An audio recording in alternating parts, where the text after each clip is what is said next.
皆さんこんにちは。さとみ Japanese Language Center ကနေကြိုဆိုပါရစေ။ဒီနေ့ရဲ့စကားလုံးအသစ်ကလေးကတော့ Osana Najimi ဆိုတဲ့စကားလုံးလေးဖြစ်ပါတယ်။ Osana Najimi Osanai ဆိုတဲ့ကလေးဘဝကလေးကအတူတူအချိန်ကြာရှိခဲ့ကြတဲ့တငယ်ချင်းငယ်တငယ်ချင်းကို Osana Najimi လို့ခေါ်ပါတယ်။အတူတူကြီးပြင်းခဲ့တဲ့တောင်အတူတူတက်ခဲ့တဲ့ငယ်ငယ်ကလေးကရင်းနေတဲ့တငယ်ချင်းကို Osana Najimi ငယ်တငယ်ချင်းလို့ခေါ်ပါတယ်။ဒါဆိုရင်မတို့က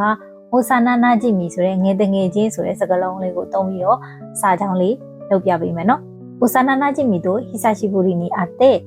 懐かしい話をたくさんしました。幼馴染とငယ်တငယ်ချင်းနဲ့久しぶりに会ってမတွေ့တာကြာပြီးတဲ့နောက်မှာပြန်တွေ့ပြီးတော့懐かしい話をပြောစရာကောင်းတဲ့စကားတွေပေါ့နော်။たくさんしました。အများကြီးပြောခဲ့ကြတယ်။ငယ်ငယ်တော့ကအတူတူကြောင်တက်ခဲ့တာအတူတူရှောက်လဲခဲ့ကြတဲ့ဟာမျိုးတွေပေါ့နော်။အဲ့လိုအမှတ်တရတွေကိုအများကြီးပြောခဲ့ကြတယ်လို့ပြောချင်တာဖြစ်ပါတယ်။နောက်တစ်ခေါက်ပြန်ပြောပေးမယ်နော်။幼馴染と久しぶりに会って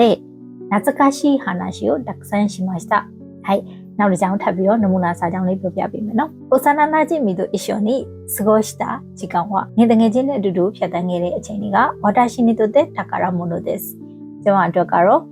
တမိုးမဖြတ်နိုင်တဲ့ရတနာဖြစ်ပါတယ်။နောက်တစ်ခေါက်ပြန်ပြောပြမယ်နော်။幼馴染と一緒に過ごした時間は私にとって宝物です。幼馴染ငယ်တငယ်ချင်းဥပမာပေါ့နော်တရားရောက်ကကိုယ့်ရဲ့ငယ်တငယ်ချင်းကိုဒါဘယ်သူလဲလို့မေးတဲ့အခါတိုမိုဒါချီဆိုတာထက်私の幼馴染ですဆိုပြီးတော့ဖြေလို့ရပါတယ်ကျွန်တော်ရဲ့ကျမရဲ့ငယ်တငယ်ချင်းပါတိုမိုဒါချီဆိုရင်တော့တငယ်ချင်းပေါ့နော်幼馴染ဆိုရင်တော့ငယ်တငယ်ချင်းကိုပြောတာဖြစ်ပါတယ်幼馴染ဆိုတဲ့စကားလုံးလေးမှတ်ထားမယ်နော်ဟိုက်ဒီနေ့ကတော့ဒီလောက်ပါပဲ